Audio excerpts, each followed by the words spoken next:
duke ndjerë rrahit e zemrat e stërgjyshërve tanë. Shtati Kosovën shtet të pavarur dhe sovran e demokratik.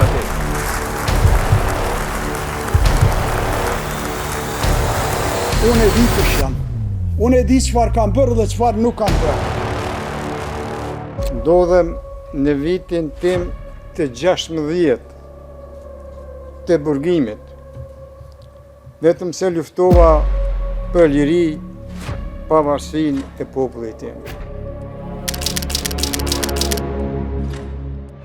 Për mua të qenit bashkëluftarja e Demjasharit është nderi më i madh që mund të kish.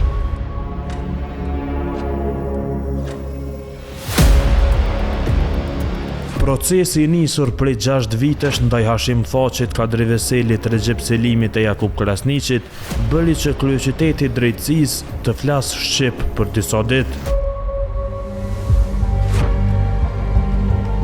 Kërkesën për drejtësi, siç e ka emrin qyteti Hagës, po e përcjellnin nga afër të hënën fillimisht familjarët e Hashim Thaçit.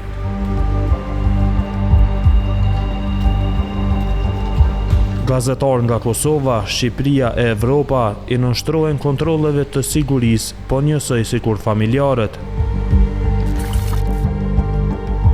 Fjalët përfundimtare vazhduan e interesimi u shtua për të mërkurën e 18 shkurtit, kur pritej të flisnin 4 ish-krerë të UÇK-s. Pak metra nga gjykata ndërkombëtare e drejtësisë, vendi ku konfirmua pavarësia e Kosovës, gjendet qendra e paraburgimit në Hagë.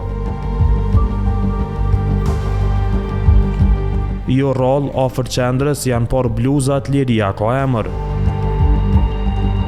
E kur këto mbishtrime dominonin më 17 shkurt në Prishtinë në protestën më të madhe në Kosovën e pas luftës, afër burgut, situata ishte ndryshe.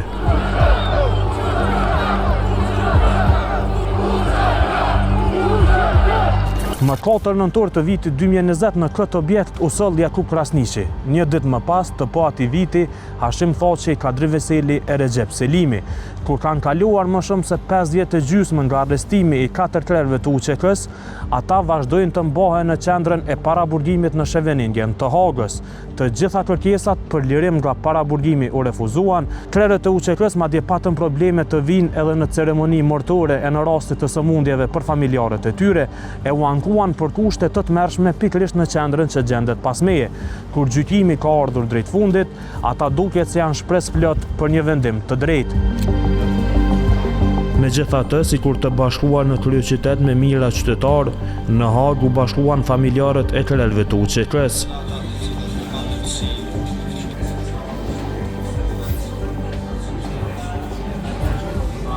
Pavarësia u shënua edhe në Hagë. Ambasada e Kosovës atje kishte organizuar pritje shtetërore. Glauko Njofca nuk hezitoi ta thotë troq e në anglisht qëndrimin e tij për gjykatën speciale. I do so with concern about the ways in which Kosova's history has been targeted by false and inaccurate interpretations, particularly regarding the nature of our liberation war, NATO intervention, because Kosovo always was a joint project between domestic liberation population and international intervention, and our struggle for freedom. Yet your city's motto, which is peace and justice, gives me confidence that the truth cannot be suppressed or concealed. The truth will prevail. Mëngjesi i 18 shkurtit, siguria para gjykatës speciale ishte më e madhe se ditëve të tjera. Ende nuk është ora 8 e mëngjesit dhe është e mërkur 18 shkurt këtu në Hagë. Dita e fundit e gjykimit në rastin e krerëve të UÇK-s. Avokat, prokuror e gjyqtar po vinë për të dëgjuar fjalët e ish-krerëve të UÇK-s. Le të ndjekim se çka kanë për të thënë ata. Kërkesën e njëjtë për drejtësi e kishin si familjarët jashtë, ashtu edhe Thaçi e të tjerët brenda. Ju keni parë faktet Ju keni dëgjuar të vërtetën. Është vetëm një e vërtet që akuzat nuk qëndrojnë. Unë jam plotësisht i pafajshëm. Ju kërkoj të gjykoni se cilin provë me durim dhe pa paragjykim dhe nuk do të gjeni një ndërmarrje kriminale, por një histori njerëzore të formësuar nga shpresa dhe domosdoshmëria, nga besimi në fitore dhe në demokraci. Nëse kjo bindje për lirinë tonë gjykohet drejt këtu, atëherë drejtësia jo do të më shërbej mua, por do të nderoj parimin që krijoj këtë gjykatë. Pas gjithë këtyre viteve, ka edhe një element pozitiv. Shpresoj se trupi gjykues ta ketë pasur kohën e mjaftueshme për ta kuptuar se lufta jonë ishte e drejtë dhe se pretendimet e prokurorisë nuk qëndrojnë. Në fund të gjykimit tim, po ju drejtohem për të theksuar një pikë të vetme, por të jashtëzakonshme prej rëndësie. Gjykata duhet me çdo kusht të mbrojë drejtësinë, të vërtetën dhe paansësinë.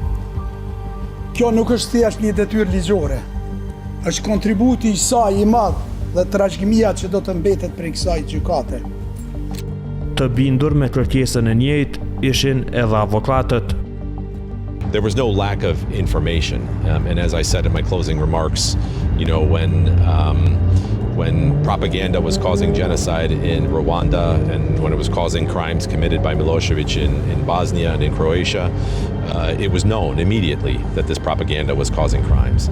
And it was not until 20 years after the war in Kosovo that the SPO came forward and said suddenly the KLA caused problems with communiques. So we don't believe it to be a credible allegation, but we'll see what the judges say. If the evidence is assessed in totality, we are confident that the judges, applying the burden of proof rigidly, will acquit Mr. Krasniqi on all counts. Tash, Haga për gjithçka pritet të jetë qetë për disa muaj, në fakt qetësi para stuhisë. Ishte nëntori i vitit 2020, Hashim Thaçi, Kadri Veseli, Recep Selimi e Jakub Krasniqi u arrestuan e u sollën këtu në Hagë. Kur po bëhen më shumë se 5 vjet e gjysmë që ata janë të arrestuar, procesi tek tash e ka parë fundin. Në dhomat e specializuara të Hagës është përmbyllur procesi gjyqësor e gjyqtarët janë tërhequr për vendimin e madh.